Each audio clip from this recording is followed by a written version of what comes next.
Parabola tutorial. Tuturuan ko kayo kung paano makita ang vertex, focus, directrix, standard form, and general form of a parabola.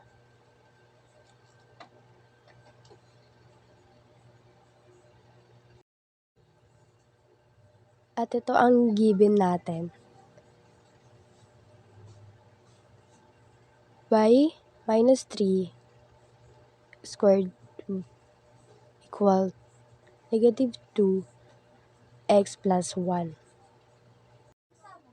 At gagawin muna natin itong general form para makuha ang iba pang mga kailangan katulad ng vertex, focus, directrix, standard form.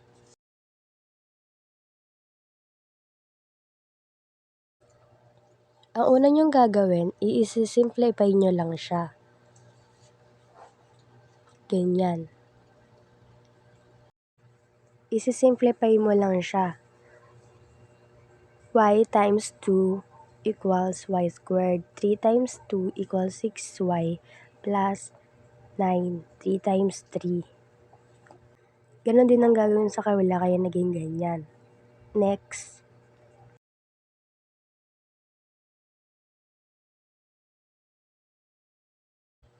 Pagkatapos, pagsasamahin nyo lang yan.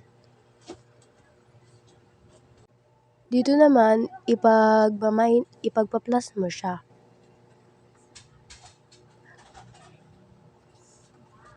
Equal to 0. Ito na ang general form.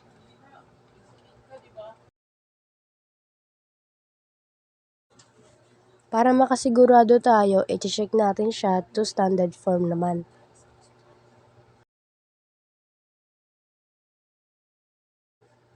Next, ipaghihiwalayin mo siya. Ipagsasama mo yung magkakaparehas at saka yung sa magkakaparehas din. Ang gagawin mo dito ay mag-iiwan ka ng blank dahil may ilalagay ka dyan. At dito rin sa kabila dapat. Ngayon, gagamitin mo ang formula na ito para malaman mo yung sagot. Dito ay i-divide mo siya at pagka na-divide mo, ipagpa-plus mo yon sa sarili niya. Kaya ang sagot is 3. At lalagay mo din sa kabila. Pagkatapos niyan, bring down y at yung nilagay mo sa blank, ilalagay mo sa baba. Bring down negative 2, tapos ipag-minus mo yan dalawa, magiging 1. Magiging positive 1. Ayan na yung standard form. Kita nyo naman, ayan din yung una natin ginawa para maging general form yung standard. Next, paano nga malalaman kung yung mga vertex, focus, directrix, paano malalaman o makukuha ito? Gagamitin mo yung formula niya. Y and K to I 0, 0.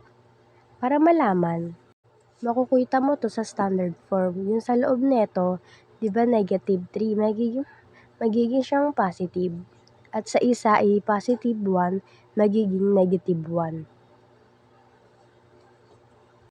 Next, sa focus naman, i-bring down mo lang yung 3 yung sa vertex, tapos yung P naman kanina sa ginawa mo, 6/4. Ayun ang ilalagay mo sa focus.